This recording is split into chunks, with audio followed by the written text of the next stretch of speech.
Salve, família Ciente! Um feliz hoje para todo mundo. No seu canal Conversando sobre Espiritualidade, trazendo hoje mais um tema de muito interesse para a vida do espiritismo cristão. Nós vamos falar hoje de 3 grandes paladinos do espiritismo. Lembrando que fizemos vídeo já contando a história de Chico Xavier, homenageando Chico Xavier, homenageando Divaldo Pereira Franco, homenageando o GEM e seus fundadores, especialmente o Dr. Rolando Ramacciotti. Hoje nós vamos falar de Peixotinho, Eurípides Barçanufo e Batuíra. É um vídeo que, na descrição do vídeo, nós vamos colocar vídeos que contam a biografia desses 3 paladinos, tá? Mas aqui nós vamos conversar um pouco sobre a vida dessas pessoas e nós entendemos que é importante falar disso a título de permitir que todos possam conhecer mais a respeito desses grandes espíritas, das suas obras, e por que não se inspirar neles. Então, eu quero passar aqui a bola para as minhas colegas, para que deem boa noite a vocês, com o retorno da Vânia, que esteve conosco no último vídeo, por força maior. Boa noite, Vânia. Boa noite. É força técnica, problema técnico. Mas agora está tudo bem. Uma boa noite, porque nós estamos aqui gravando à noite, né? E voltamos, então, aqui. Uma boa noite para a Andréia também. Andréia, boa noite. Boa noite a todos. E vamos começar com Batuíra, William? Eu ia dar essa sugestão, você pode começar com Batuíra. Pois é. Mas se nós vamos falar de 3 vultos, eu não vou poder contar toda a história de Batuíra, porque senão nós não conseguiríamos dar os três vultos, porque há muita coisa a se falar de Batuíra. Batuíra é um grande espírito, um grande lidador da doutrina espírita e que divulgou com a sua força, a sua garra, o seu amor, toda a vida dele. E então nós teremos que dar uma resumida, não é, William? E um grande humanitário, né? No caso de Batuíra, você vai falar a respeito da vida dele, um grande humanitário. É, sim, pois é. Bom, ele era português, né? Nasceu lá em Portugal, na Águas Santas, na freguesia, em 1839. E ele veio para o Brasil com 11 anos, com a sua família, e ele se instalou no Rio de Janeiro, na Guanabara. E ele ficou lá, trabalhando lá na corte por alguns anos. Depois ele veio para Campinas e depois veio para São Paulo, capital. Aí ele já veio e ele aqui começou a distribuir, porque ele era um menino muito esperto, muito rápido, e ele era ainda jovem, bem jovenzinho, ele distribuía um jornalzinho, mas por ele ser muito rápido, parecia uma ave que se chamava marceja, e ela se encontrava nos charcos lá do Parque Dom Pedro. E essa ave, o apelido dela era Batuíra. Então, chamavam um menino que corria de lá para cá, entregando folhetinhos, entregando o Correio Paulistano, que é o que ele entregava, era um jornal, e ele foi chamado de Batuíra. Isso quando ele estava ainda jovem. Depois ele começou a trabalhar muito, ele é muito esforçado, muito dedicado, e conseguiu amealhar um pouquinho de dinheiro. E junto com amigos, porque ele fez muitos amigos, por ele entregar esses jornais, e ele tinha muita facilidade em fazer amizades, ele juntou um patrimônio e construiu um pequeno teatro. Esse teatro, ele foi construído onde hoje é a Quintino Bocaiúva. É nessa rua. Hoje ela se chama Quintino Bocaiúva. Era um pequeno teatro que ele trabalhou, ele mesmo teve estudantes que faziam partes também. Então, ele era muito ativo, né? Agora, aí ele se casa. Ele se casa com Dona Brandina e ele teve um filho. Só que também ele teve um desgosto muito grande, porque esse filho se casou, tornou adulto, casou, mas morreu. E ele passou por um baque muito grande com isso, né? Mas ele conseguiu ainda trabalhar e correr atrás e investiu o seu dinheiro em compra de terrenos que tinham pouquíssimo valor, que eram terrenos que a desvalorização era muito grande, e começou a construir casinhas. E essas casinhas lhes davam aluguel. Mas eu sei que essas casinhas foram construídas ali no Lava Pés, naquela região do Lava Pés. E eu sei que essas casinhas, pessoas que não tinham onde morar, pessoas doentes, ele colocava essas pessoas também nas casinhas. Apesar dele receber aluguel de algumas casas, ele também colocava doentes nessas casinhas. Aí ele comprou mais terreno. Ele comprou mais um terreno e construiu para as crianças também, para atendimento às crianças. E um outro terreno que ele construiu para os doentes, que na época eram os loucos, chamados os loucos. E ele tinha atendimento a essas pessoas e também as viúvas. Ou seja, Batuíra tinha um trabalho magnífico humanitário. Depois ele teve uma criança, a esposa dele teve uma criança. Você lembra, William, que ele teve um menininho e essa criança com 12 anos faleceu?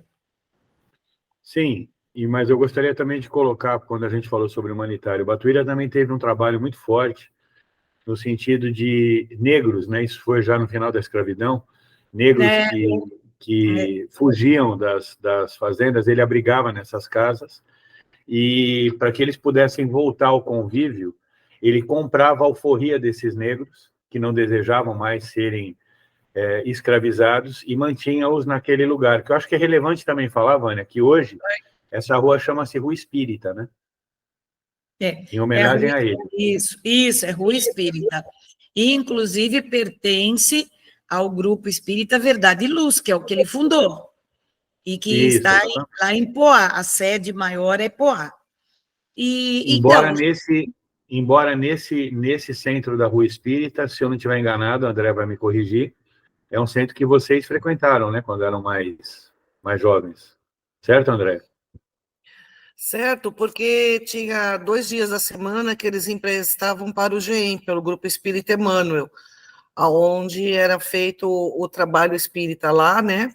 Enfim, então, desde o meu nascimento até uma boa parte da vida adulta, eu sistematicamente frequentava aquele local. Então, continuando, William, ele foi um grande divulgador da doutrina. Mas como ele conheceu? Ele conheceu depois da morte do filho, de 12 anos. Ele foi um baque muito grande. Primeiro perdeu o adulto, depois o de 12 anos. Aí ele conheceu o espiritismo. E isso deu um consolo muito grande para ele e para a esposa. E ele começou a trabalhar assiduamente. Além dele esconder esses escravos, que ele fazia isso também, ele atendia também os doentes de varíola, que não tinham aonde ser colocados porque eles eram pobres. E até na casa dele, ele recebia esses doentes. E ele curava, Andréia, não sei se você lembra, que acho que você sabe também, que ele tratava com homeopatia e com água fluida e passe. Né, André? E ele curava esses doentes, curava muito. Ele fez um trabalho muito grande de cura. Eu lembro, e também dentro do centro, né, onde eles cediam ao Grupo Espírita Emmanuel 2 vezes por semana, tem um quadro, né, de homenagem a Batuíra, né, ali fica. Jesus curando, porque ele realmente era um médico dos pobres. Eu acho que vale dizer que ele se tornou um dos mentores espirituais do GEM, né, Vânia? Aliás, ele é o mentor primeiro, que eu lembro bem que eu falei para vocês, que foi Batuíra que pediu ao seu Rolando que fosse para São Bernardo. E o primeiro livro editado do GEM foi o livro de Batuíra. E Batuíra sempre acompanhou e acompanha o trabalho do GEM. Então, William, ele sempre divulgou, ele esteve também à frente da revista O Reformador, do Rio de Janeiro, que é a revista da FEB, e a FEB sempre quis colocar um núcleo aqui em São Paulo, para que também todos os centros espíritas de São Paulo se agregassem. E ele fundou aqui a Federação Espírita do Estado de São Paulo, que era o desejo da FEB do Rio de Janeiro. E agora, nessa época toda, é que ele renasceu esse grupo, Verdade e Luz, ali da Lava Pés. Estava caído, estava abandonado, eles não estavam cuidando, e ele levantou e fez ali uma tipografia. Ele aprendeu a tipografia e começou a fazer folhetos e entregar, e as publicações chamavam Verdade e Luz. Ele mesmo fazia e distribuía. Para quem mora em São Paulo, né, quiser conhecer esse centro Verdade e Luz, o Lava Pés fica na região do Cambuci, né? É uma área ali dentro do Cambuci. Então, chamada Rua Espírita, fica fácil ali de localizar o centro, e faço esse convite para que vocês possam ir até lá e conhecer esse grupo. É muito legal, muito interessante. Isso. Então, o que a gente pode dizer de Batuíra é isso. Ele sempre foi um grande divulgador, mas tem uma coisa muito interessante, você sabe, William, que não tinha vaga para tanto o louco lá, que eles diziam os loucos, que ficavam no hospício, e acabaram mandando a própria guarda, mandou para a casa dele 6, e ele cuidava desses 6, moravam na casa dele, são 6 possessos, obsediados, e ele tratava e cuidava. A casa dele sempre foi aberta, era um hospital, era uma casa de acolhimento aos necessitados, aos doentes. Ele sempre foi incansável, né? E agora, a única coisa que a gente pode dizer dele é que ele, graças a Deus, continua conosco, continua fazendo com que a divulgação do espiritismo esteja sempre presente, e com certeza está devido ao seu trabalho. Perfeito. Muito boa essa história de Batuíra, eu recomendo, e como eu disse, vai estar aqui na descrição do vídeo, além do link da nossa comunidade, vai estar os 3 links sobre a biografia desses 3 paladinos, desses 3 baluartes do espiritismo, e como eu disse, repito, é muito importante que nós tenhamos o conhecimento do que essas pessoas fizeram para que possamos nos inspirar, né? E fizeram isso numa época que não havia internet, que não havia WhatsApp, que não havia nada, né? Nem telefone existia.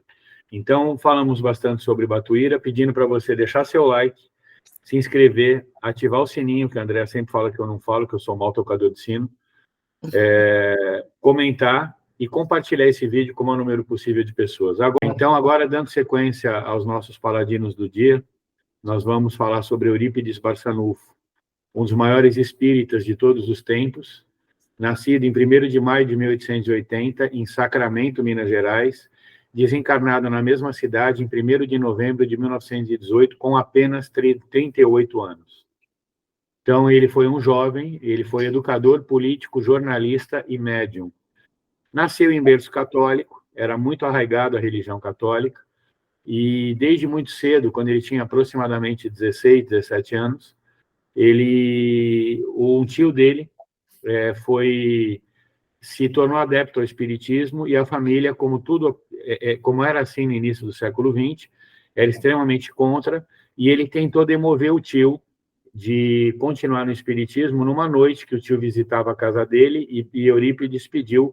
Ele era de família abastada, é bom que se diga, né? Ele não era pobre, e Eurípides pediu que a mãe preparasse o quarto do tio, a cama do tio no quarto dele.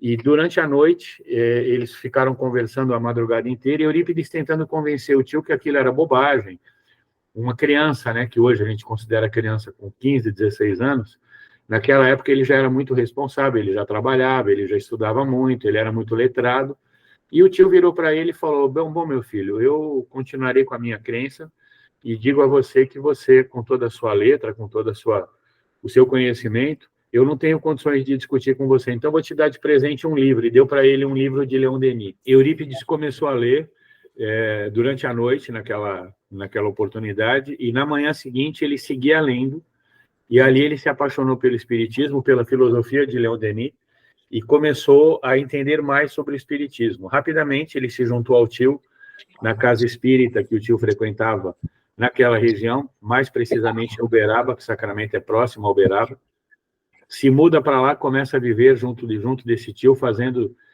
parte desse grupo espírita, tornando-se médium, e Uberaba, que muitos anos depois recebeu Chico Xavier como seu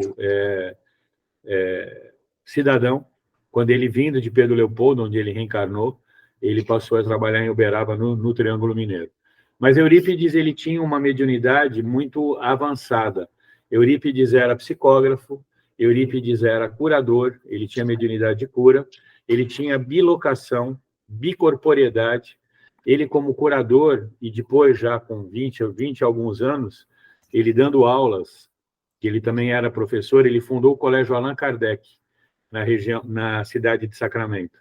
E ele, dando aula no colégio que era dele, ele se desdobrava, ele encostava assim na cadeira e ele fechava os olhos, e ele se desdobrava, mas corporificadamente ele ia aos locais e ele fazia atendimento às pessoas necessitadas. E tem uma história que ficou bastante conhecida de um homem que já conhecia pelos seus trabalhos de curador, que ele foi até a escola desesperado porque a esposa estava para dar à luz e a criança era, como se dizia na época, ela estava... o médico da região falou que a mãe e a criança morreram. E quando ele chega para falar com Eurípides tinha ido até ela, chamado que foi pelos espíritos, e foi até ela corporificadamente e curou, fez o parto dela da maneira correta. E quando o homem chega para falar com Eurípides, ele, dentro da sala de aula, ele vira e fala, eu acabei de estar com a sua esposa, o parto está feito, a criança e ela passam bem. Parabéns, você é o pai de uma linda menina. E aí o homem ficou bravo com ele, falou, como é que pode? Eu vim pela única estrada que existe, eu não cruzei com você, como é que pode um negócio desse? Ficou bravo com ele, ralhou com ele, e falou, não, você vai lá comigo agora porque elas estão morrendo. E aí eles pegam a estrada, quase 2 horas, para chegar de novo na casa dele, e quando chega a esposa lá com a criança no colo, virou para ele e falou, seu Eurípides, o senhor não precisava ter vindo novamente, nós estamos bem, graças a Deus, graças ao senhor que veio aqui e nos ajudou. Então, vocês vejam que são as comprovações de uma mediunidade absurdamente espantosa, não só para os padrões da época, como até hoje. E Eurípides foi um grande divulgador também da doutrina espírita a partir desse colégio que ele funda, que não é uma escola espírita, ele tem o nome de Allan Kardec, mas é uma escola que ensina todo tipo de crianças, existe até hoje, mas ele também fundou 3 centros espíritas na região e expandiu a mensagem do espiritismo para muitos lugares, comprovando com a sua mediunidade diversas questões. Numa outra oportunidade, ele chega para o tio, lá em Uberaba, depois do trabalho mediúnico, e ele pergunta, tio, existe aqui na região o senhor Carlos? Nome pouco comum, né, Carlos? E aí o tio falou, olha, existem vários Carlos. Ele falou, não, mas um que está muito doente, o senhor sabe? Ele falou, sim, tem um Carlos que ele é leproso, e ele foi tirado do convívio, né, que nessa época os leprosos eram tirados das cidades e colocados em lugares muito distantes. Ele morava numa casinha muito distante. Ele falou, tem esse Carlos. Isso já era noite. E naquela região você tinha muitas onças, você tinha muitos animais predadores, né? E Eurípides falou, nós temos que ir lá agora, porque ele está morrendo. Os espíritos vieram me dizer que nós temos que socorrê-lo. E o tio dele falou, de jeito nenhum, nós vamos passar a noite indo até lá, porque é longe, a gente vai ter que ir de cavalo, é muito difícil. Ele falou, não, temos que ir, porque se esperarmos até o amanhecer, ele estará morto. Eles encararam, e ele ainda disse, se nós trabalhamos para Jesus, não devemos temer. Os espíritos nos abrigarão e nos protegerão. E eles foram até o local, chegaram lá e o seu Carlos estava morrendo de sede e de fome, porque não havia comida, não havia água, e eles levaram os víveres, e lá ele teve a oportunidade de ser salvo graças à mediunidade de Eurípides. E Eurípides acaba desencarnando muito jovem, com essa mediunidade fantástica e tendo essa expectativa muito grande colocada como um grande espírita que nós temos. André, você gostaria de fazer algum comentário sobre Eurípides? Não, na verdade, Eurípides ele se destacou muito na área da educação e ele era um autodidata, né? Eurípides, ele entendia muito de medicina, ele estudava muito medicina, ele tinha um conhecimento muito grande como autodidata, né? Sem cursar um ensino superior, ele se tornou uma pessoa muito culta, e como educador ele teve grande expressão, renovando o sistema educacional, adicionando a questão filosófica, religiosa da doutrina espírita. Na verdade, Eurípides ele era muito apegado à mãe, né? E quando ele decidiu cursar medicina no Rio de Janeiro, a mãe teve uma síncope, ela ficou muito doente e ele desistiu de cursar medicina no Rio de Janeiro. O que não quer dizer que não tenha adquirido livros e estudado, como disse a Andréa.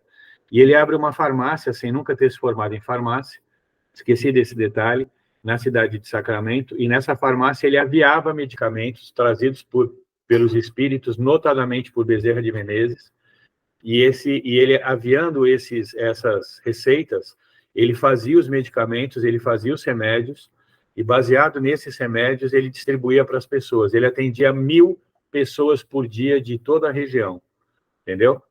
Então, Eurípides foi realmente um grande espírito.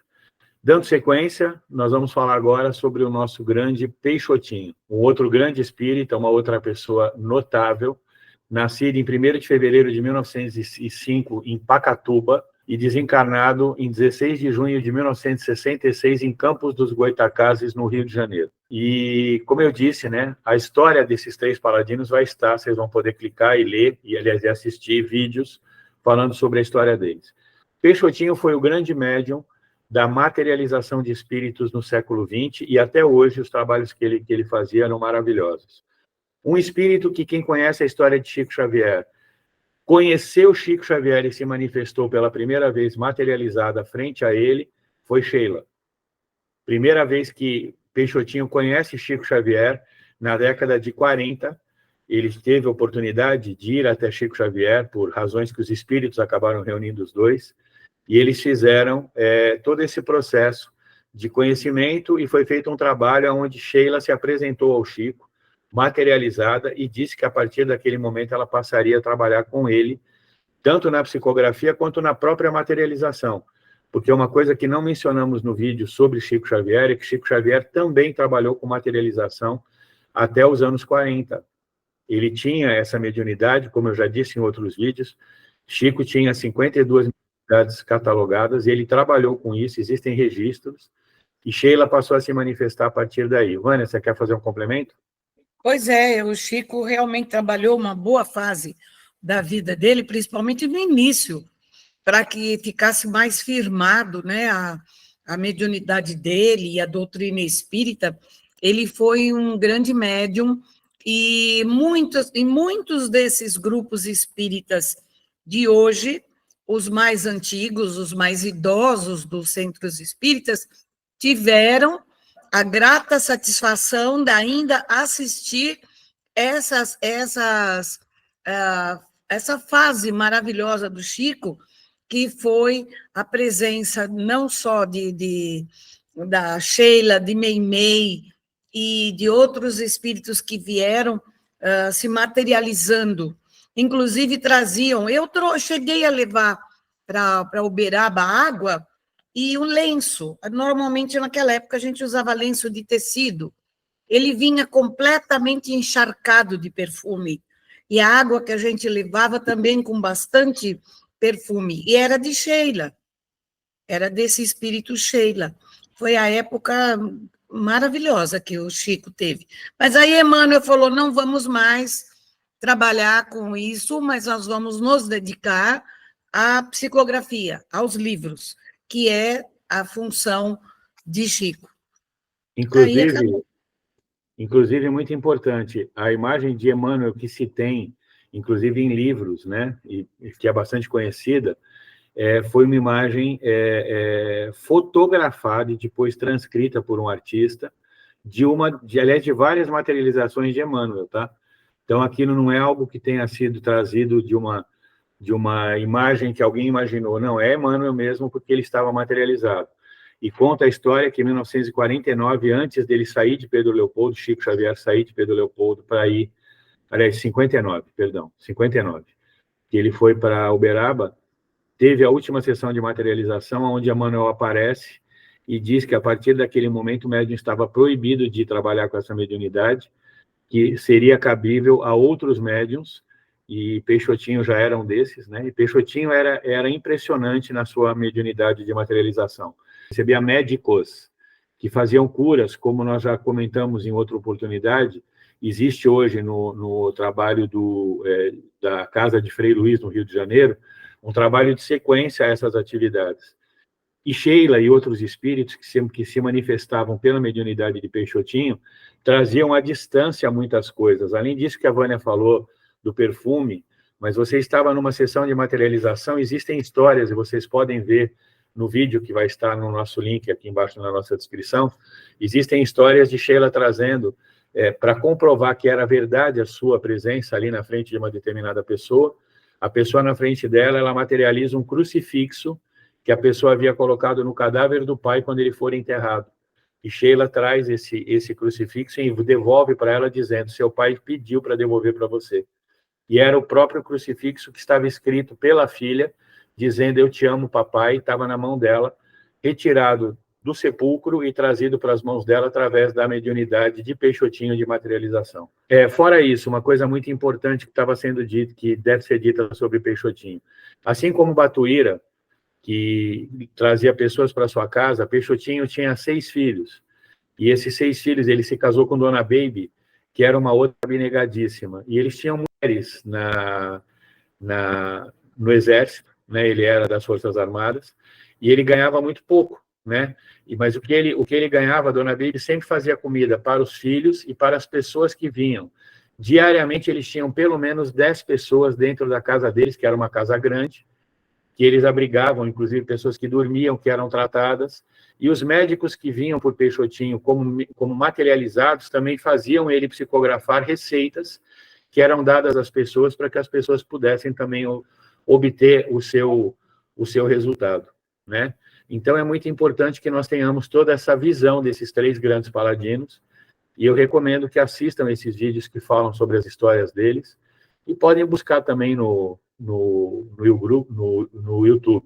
Só para terminar de falar de Peixotinho, ele fundou 3 centros espíritas: o Grupo Espírita André Luiz, o Grupo Espírita Araci, que foi feito em relação ao seu nome, aliás, ao nome da sua filha, que tinha 2 anos e que desencarnou. Ele chegou a ter 9 filhos e 3 desencarnaram, e Araci virou o seu grande guia espiritual pós-desencarne. Ele veio para conhecê-la enquanto ela era viva, encarnada, e depois ele veio e ela passou a dar esse tipo de presença para ele como o seu anjo da guarda, o seu mentor espiritual.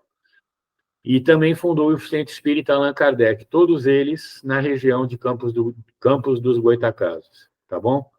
André, você gostaria de falar alguma coisa? Não, na verdade, eu gostaria de fazer a mensagem do dia e explicar para vocês o motivo da gente trazer os exemplos, né, dessas 3 figuras muito relevantes, muito importantes, muito mais do que dentro do Espiritismo.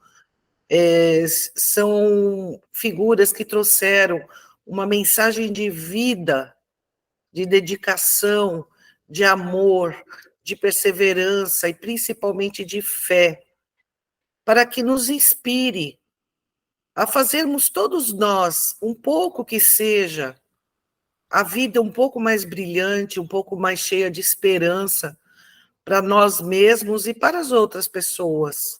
Todos nós podemos contribuir de alguma forma. Hoje existem grupos que fazem assistência, seja na Igreja Católica, Evangélica, templos budistas, Umbanda, Candomblé. A caridade, o amor não tem religião. nós conhecemos dentro do espiritismo, porque somos espíritas, os três, e umbandistas também. Mas esses exemplos devem calar dentro do coração de todos nós, para que a gente possa refletir de que maneira a gente pode contribuir para o bem no planeta Terra, mesmo que seja com um sorriso. Certo, Vânia? Dá sua mensagem, dá sua palavra do dia, Vânia.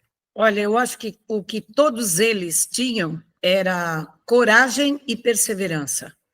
Eles não desistiam. A luta sempre continuou e a verdade é acima de tudo. E qual é a palavra?